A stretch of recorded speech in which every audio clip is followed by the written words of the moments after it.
Hello everyone and welcome to our module on twins.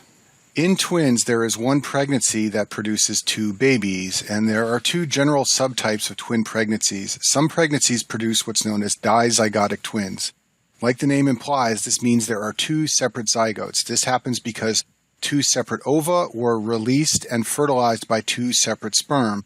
Basically, in a dizygotic twin pregnancy, two siblings are simply born from the single pregnancy. These two babies came from a different egg and different sperms. They are like brothers or sisters. They just happen to be delivered at the same time. And these are sometimes called fraternal twins. The word fraternal means like brothers, and these are twins that are like brothers. In contrast, monozygotic twins occur when one zygote divides in two. So these twins are identical. A single ova is fertilized by a single sperm. The genetic material of the two twin children is identical because basically a zygote split in half to form two babies. And here's a picture just to make this very clear. On the left side of the screen is the situation in monozygotic twins. So one sperm, one egg, and then the zygote divides in two, and there is a shared placenta. We'll talk more about that in a minute. In fraternal or dizygotic twins, there are two eggs and two sperms that form two separate zygotes, which each have their own separate placenta. Each of these zygotes is going to implant into the uterine wall like a normal pregnancy and develop its own placenta. One thing you may not know about twins is that often one twin dies in utero and there is resorption of the fetus or embryo. And if the mother didn't have imaging to know that she had a twin pregnancy early on, she may never know that this was the case and simply deliver a single baby.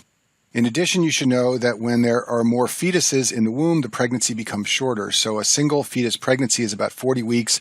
Twin pregnancies are usually about 37 weeks, and triplet pregnancies, which are very rare, are about 33 weeks.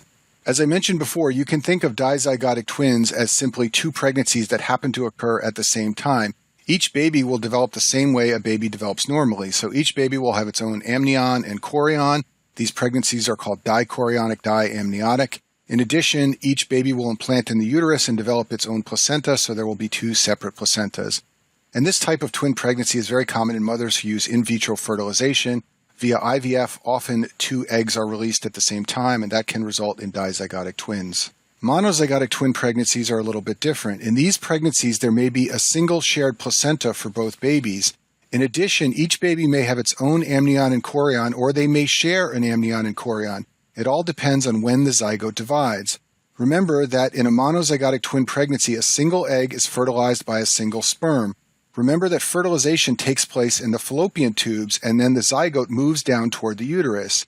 So if the zygote in a monozygotic twin pregnancy splits early on after fertilization, then two separate zygotes will travel down the fallopian tube and implant.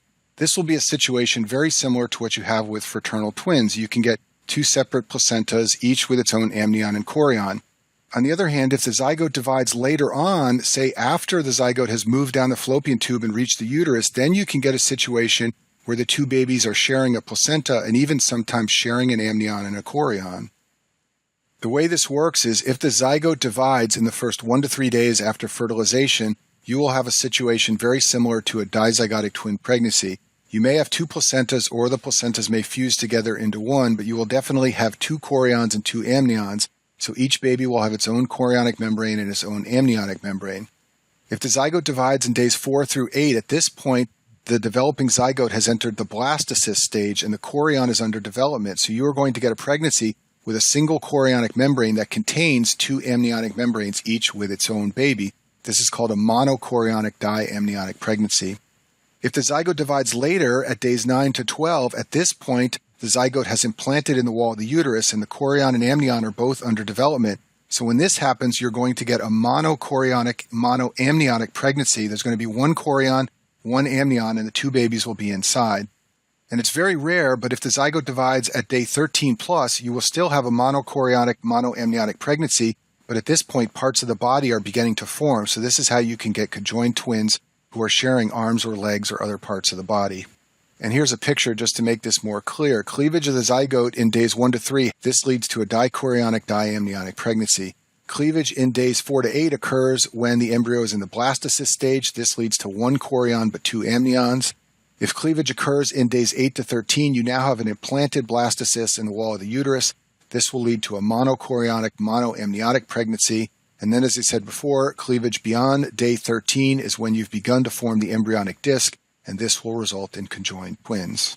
And I'll finish with this slide and just mention that twin pregnancies are higher risk pregnancies. There's an increased risk of complications for both the mother and the babies. For the babies, they are often small, they have growth restriction, they sometimes have congenital anomalies, and preterm delivery is common. Remember what I said, twin pregnancies tend to be shorter, so the babies have less time to grow, and they sometimes are delivered at preterm. In addition, for the mother, there's a higher risk of gestational hypertension and preeclampsia. And that concludes our video on twins.